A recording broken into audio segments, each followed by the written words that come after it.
les petits déplacements entre les présentations. Alors, François Riendeau est superviseur de production chez Viasat Géotechnologies. Alors, il travaille dans le domaine de la géomatique depuis 1993 et possède une grande expérience dans la gestion de projets utilisant de l'imagerie satellite pour l'extraction d'informations cartographiques. Alors, M. Riendeau, la parole est à vous. Merci beaucoup. Je vais peut-être mettre la présentation. Bonjour tout le monde. Je suis bien content de faire cette présentation encore une fois cette année. Précis de précision, bon, vous aurez compris, c'est pas le lancement d'un manuel scolaire sur la précision. C'est plutôt une présentation qui va tenter de préciser certaines choses sur la gestion de la précision dans les grands projets d'envergure ou même, je dirais, de façon générale en géomatique dans le contexte moderne d'aujourd'hui, de la réalité d'aujourd'hui. François Riendeau, je travaille chez Viasat, ça fait depuis 1994. Donc, moi, mon expérience, c'est principalement des grands projets de production de cartographie, genre de projet où on commence avec la saisie de données, photos aériennes, images satellites, jusqu'à la production de la carte, avec entre les deux une série de processus de cartographie. Donc, je vais tenter de partager mon expérience avec vous par rapport à ça pour ce qui est de la gestion de la précision. Lorsque j'ai préparé cette présentation, j'ai discuté avec les gens à gauche à droite, je me suis rendu compte qu'on avait différentes façons de voir la précision, une relation un peu différente, tous et chacun, avec la précision. Et c'est un peu comme peut-être la relation à l'argent, je dirais, on a différentes façons de voir ça.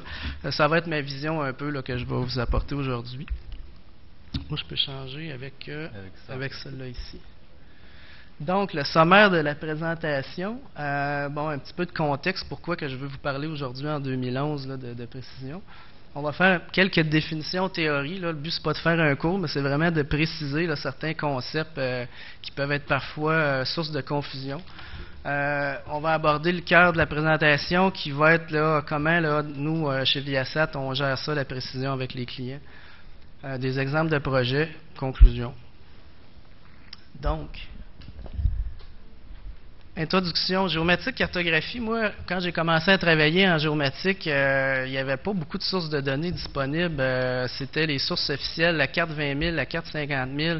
Pour chacun de ces sources-là, il existait des normes. Je me souviens du document de normes, par exemple 20 000, où il y avait un chapitre au complet qui abordait les principes des concepts de datum, de système géodésique, de projection. Donc, la cartographie, c'est des disciplines qui reposent sur des concepts fondamentaux. Aujourd'hui, il y a des nouvelles tendances. Il y a plusieurs des nouveaux utilisateurs. La géomatique a beaucoup changé depuis l'arrivée de Google Earth. Aujourd'hui, on parle de la démocratisation de la géomatique. Il y a des gens qui viennent de toutes sortes de milieux qui en font. Les gens n'ont pas nécessairement toujours les bases de ces connaissances-là. C'est important, nous, en tant que spécialistes en géomatique, de bien informer les gens. C'est notre responsabilité par rapport à ça. Il y a des réalités internationales aussi. Nous autres, ici au Canada, on est habitués, là, les données sont disponibles gratuitement. Il y en a beaucoup de précises. C'est pas pareil partout dans le monde encore, même au niveau de la démocratisation des nouvelles technologies, tout ça. Quand on arrive à l'international, il y a des réalités différentes et donc il faut agir aussi en conséquence. Évidemment, la précision a des conséquences. Là. En fait, si on parle d'un SIG, la force d'un SIG, c'est de pouvoir faire des analyses, là, si on veut, là, intercouches grâce aux topologies, tout ça. C'est certain que la précision joue un rôle sur nos analyses. Si nos données ne sont pas précises, les résultats qu'on va avoir à la fin risquent d'être imprécis également. Et les coûts, bien sûr, vont dicter aussi les résultats de précision dépendamment de nos budgets. Et à l'inverse, c'est nos budgets qui vont permettre d'acheter des données qui sont précises ou moins précises. Quelques réalités modernes, l'erreur ou la précision, évidemment, n'est pas toujours au cœur des préoccupations, puis c'est peut-être correct comme ça. Là, on peut dire que 90%, c'est un chiffre comme ça, des gens qui font de la géomatique aujourd'hui ne sont pas nécessairement concernés, ou la précision, c'est peut-être pas quelque chose qui est important pour eux. Quoi qu'on dise ça, il faut quand même que les choses aient une certaine précision. Je vais donner un exemple d'une fin de semaine en famille où on est allé visiter une ferme. On était sur une route de campagne, on avait Google Earth, on cherchait la ferme. Il y avait l'autoroute 10 qui était en face de nous. La ferme est indiquée avant l'autoroute 10. On regarde, il n'y avait aucune ferme là, présente. Donc, qu'est-ce qu'on fait? On s'en retourne à la maison. Ou, non, sachant, les deux, mon épouse travaille en géomatique. On se regarde, on dit, mauvaise interpolation d'adresse. On va aller voir l'autre bord de la 10. Effectivement, la ferme était là. Donc, vous voyez, ces nouvelles technologies-là, pour les gens qui ne connaissent pas des principes de concepts de géomatique, ce qui serait retourné chez eux, on ne le sait pas. Enfin. Les sources de données, il y en a de plus en plus disponibles, justement, puis il y a justement par rapport à ces sources-là une grande amplitude de coûts, ce qui fait que les gens peuvent être tentés de choisir les données qui sont gratuites. Mais bon, les gens bien avisés vont plutôt faire des économies en utilisant les bonnes données qui répondent bien à leurs besoins. Fait qu'il faut faire attention aux choses gratuites. Par exemple, je me souviens, il y a 2 ans, dans ma présentation, j'avais mentionné le Aster DEM, qui est GDEM, qui est gratuit, 15 mètres de résolution, ou 30 mètres, je ne me souviens pas. NGA qui soutient le standard DTED avait déterminé que ces données-là ne respectaient pas le level 2 DTED. Donc, les précisions n'étaient pas dans les normes de ce format-là. Donc, vous voyez, c'est une donnée qui est là, gratuite, mais il faut connaître, on va voir plus tard à quoi il faut faire attention quand on obtient ce genre de données-là. Bon, évidemment, il y a une diversité des utilisateurs, même des producteurs de données, ce qui fait que il y a des gens de tous les milieux qui peuvent produire des données de géomatique. Donc, il faut savoir un peu là, ce que ces gens-là ont produit. Ça, c'est peut-être la fiche un peu la moins amusante. J'ai pris quelques notes, mais c'est important de comprendre certaines choses par rapport à la précision. La chose souvent que j'explique le plus à mes clients, c'est la différence qu'il y a entre la précision absolue et la précision relative. La précision absolue, on parle d'une valeur qui exprime l'incertitude des positions horizontales ou verticales causées par les erreurs systématiques et aléatoires des mesures de la localisation en tout point d'un jeu de données géospatial relative, ça c'est le bout important, relative à un datum vertical et horizontal à un niveau de confiance quelconque. Par contre, la précision relative, on parle plutôt de la précision de point à point. Donc, une fois les erreurs systématiques éliminées, on va parler de cette précision-là.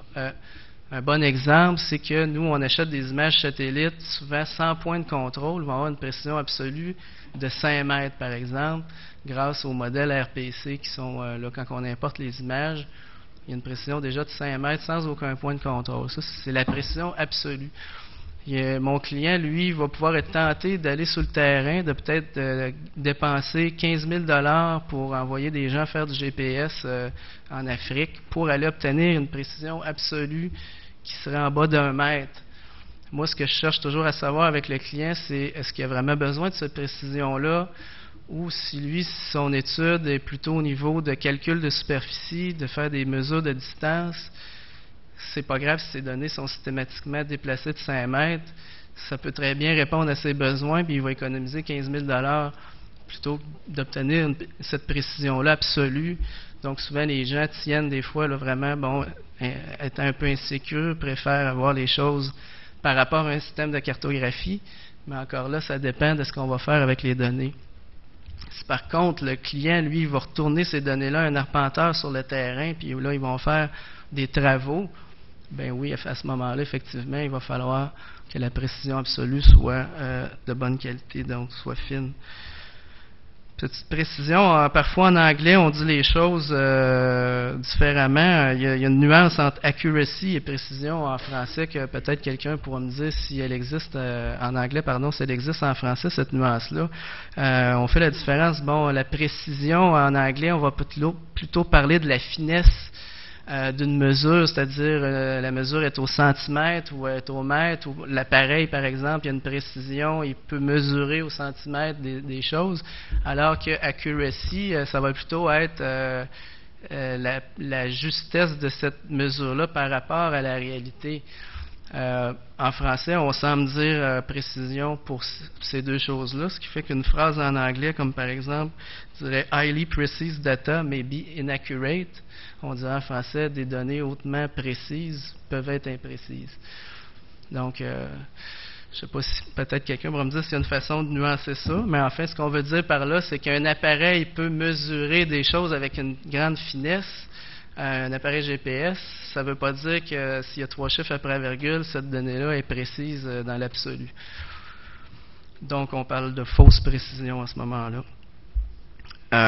La précision, ben, c'est vraiment c'est de la statistique. Hein? Quand vient le temps là, de qualifier nos données, on va calculer d'abord une erreur moyenne quadratique.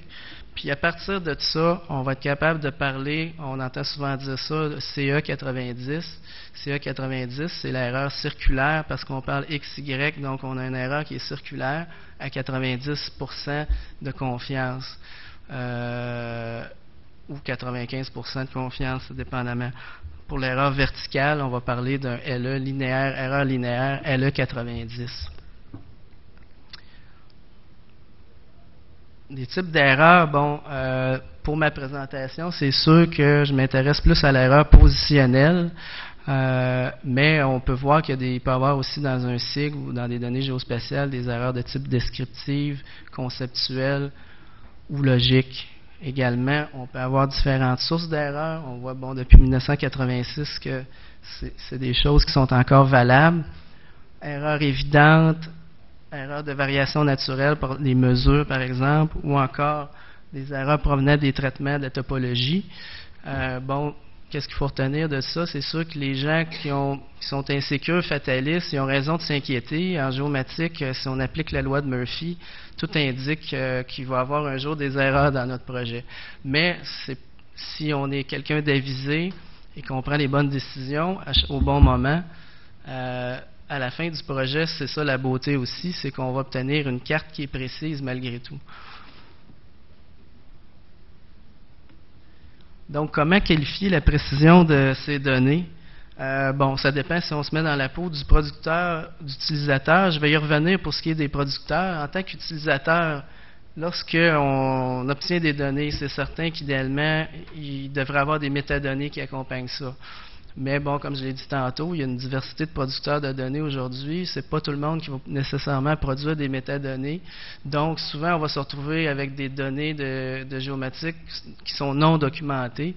Et là, à ce moment-là, ben, il faut se poser certaines questions qui vont nous donner des indices, là, peut-être sur la validité de ces données-là. Par exemple, la source, l'âge, l'échelle. Il faut arriver à être capable, à la fin, de au moins qualifier, de dire, bon, ces données-là, j'ai l'impression qu'elles sont précises à 20 mètres, peut-être, autour de 20 mètres. Évidemment, si on a le luxe nous-mêmes de faire des propres statistiques dans notre donnée, on peut aller chercher des points de vérification. C'est arrivé, par exemple, nous, dans un projet où il y avait des portées légales, on avait acheté des modèles photogrammétriques. Ça semblait précis, mais on est allé quand même sur le terrain, on a pris une série de points, on s'est monté nos propres statistiques pour, dans le rapport, pouvoir dire, nous, Viasat, voilà les précisions qu'on a observées, et ensuite, on a commencé le travail. Bon, quand on a une vérité terrain, tant mieux. C'est un peu une vérité terrain, c'est toujours un luxe d'en avoir dans certains projets. Par contre, bon, est-ce que la vérité terrain absolue, entre guillemets, existe? Non. On va parler d'une vérité terrain lorsqu'on a des données qui sont plus précises que les standards qu'on veut atteindre dans le projet. Donc, c'est sûr que si on est dans un projet d'une échelle aux 50 000, les données du 20 000 peuvent presque faire foi de vérité terrain pour valider nos travaux. Il y a d'autres méthodes aussi pour qualifier la précision qui sont un peu plus intuitives, mais on peut se servir justement de Google Earth, par exemple, ou si on a plusieurs jeux de données, la redondance va nous permettre de déduire des précisions si un des jeux de données est imprécis par rapport aux autres. Donc, ça arrive souvent, moi, dans un contexte de production, que je vais faire toutes sortes de comparaisons pour essayer de voir la qualité des données pour l'assurer. Mais évidemment, idéalement, les métadonnées, quand elles sont disponibles, il faut les consulter. Puis, ouais, voilà. Donc, en tant que producteur de données, c'est certain qu'il faut justement produire les métadonnées. Établir des standards dans un projet, c'est important. Ça n'a pas nécessairement lieu d'être un manuel de normes de 200 pages. Ça peut être aujourd'hui à l'intérieur d'une proposition. On va établir avec le client c'est quoi les objectifs de précision. Ça peut être dans un devis technique qu'on va remettre à notre équipe. Mais c'est important de rédiger, de documenter ce qu'on fait, les procédures, pour s'assurer qu'il y a un suivi sur la précision. En cours de projet, bien, on va mesurer, on va tester les produits. Puis, je vais y revenir plus tard, concept de calibration, qui a évidemment une répercussion sur les résultats qu'on obtient à la fin. Des standards, bon, définir des standards, ben, c'est le premier acte là, de gestion là, de la précision, si on veut. C'est là qu'on se penche sur c'est quoi les objectifs du projet. C'est important de les définir de façon réaliste, selon nos budgets et selon nos besoins. C'est important aussi de former le personnel par rapport à ces objectifs-là, ces standards-là, parce que l'équipe qui va travailler sur le projet, par exemple, si on veut obtenir une précision quelconque, ils peuvent travailler à différentes échelles de travail. Il faut former les gens, il faut que les gens soient au fait là, des précisions qu'on veut atteindre. Ensuite, bon, comme j'ai dit, produire les métadonnées, c'est en tant que spécialiste en géomatique, c'est important de le faire. Puis le suivi avec le client au fur et à mesure de l'avancement du projet.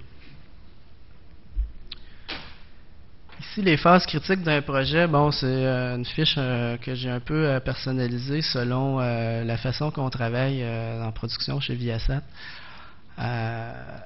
C'est sûr qu'en premier lieu, les orientations technologiques vont dicter les précisions dès le départ. Si on décide d'aller avec du LIDAR ou si on décide d'aller avec de la photogrammétrie satellitaire ou si on choisit d'utiliser des données gratuites qui ont été faites à SRTM par survol interférométrique. Donc ça a déjà un impact. Là, j'amène au concept ensuite de calibration. Ici, qu'est-ce que je veux dire par là? C'est peut-être pas au sens strict du terme.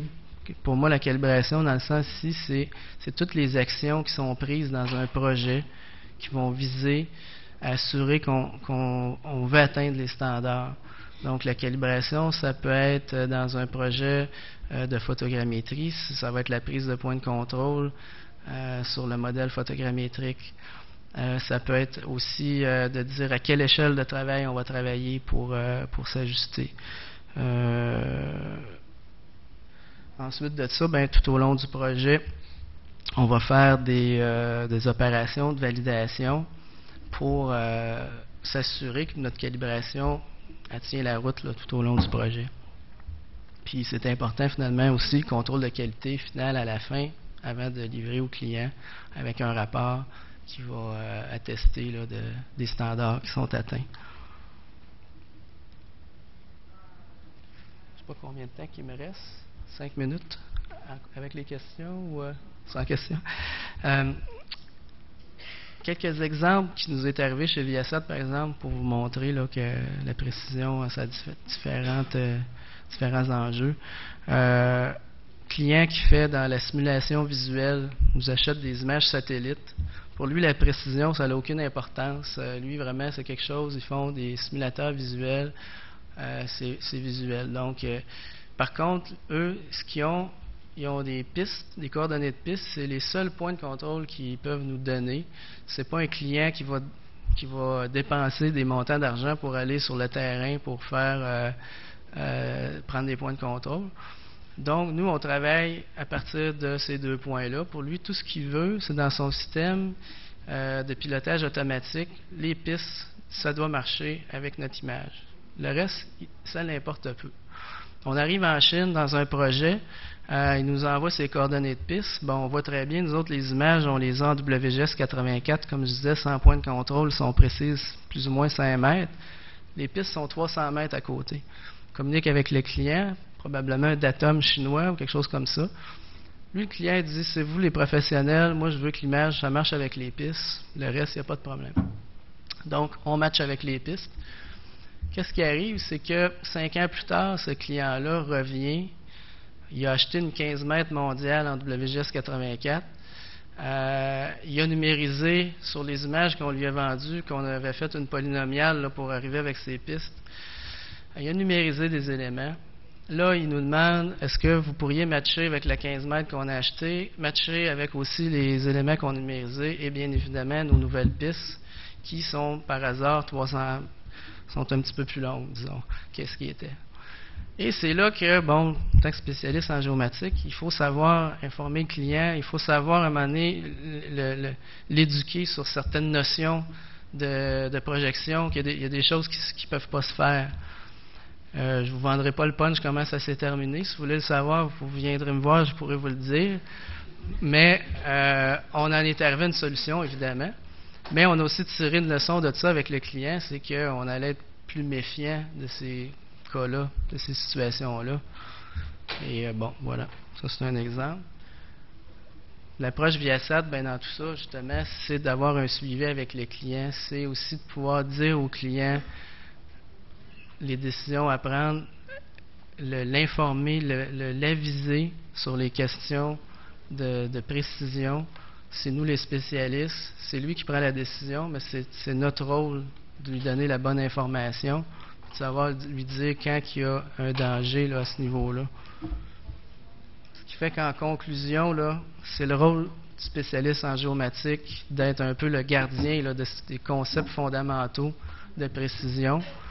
Et c'est aussi la responsabilité de l'utilisateur de s'adresser aux bonnes personnes. Pour les gens, ici, je pense que tout le monde fait de la géomatique, mais de plus en plus, des utilisateurs qui viennent de d'autres domaines doivent s'adresser aux bons spécialistes pour ce qui est des questions de précision, parce que ça pourrait avoir des conséquences, bien sûr, sur leur coût, mais aussi sur l'efficacité de leur système d'information, à leur donner des informations qui vont les aider à prendre des décisions.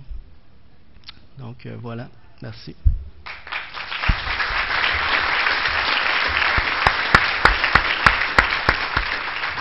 Merci beaucoup, M. Riendeau, pour cette fort intéressante présentation.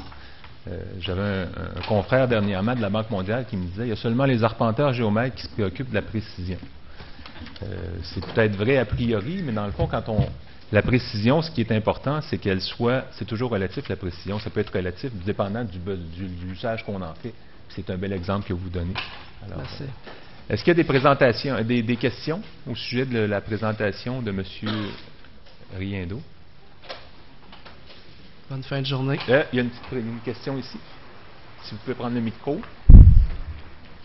Oui, j'aurais une petite question rapide dans la présentation. Il y avait les écrits là-dessus, mais vous n'avez pas développé là-dessus. Juste de dire la différence, parce que les gens se mélangent souvent entre la résolution et la précision.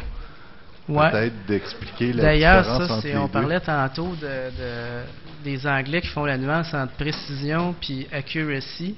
D'ailleurs, le concept de précision, qui est un peu la finesse des mesures qu'on peut prendre, ou la finesse d'un appareil à prendre des mesures, aussi, on pourrait parler de la finesse d'une image, hein, la précision, la résolution.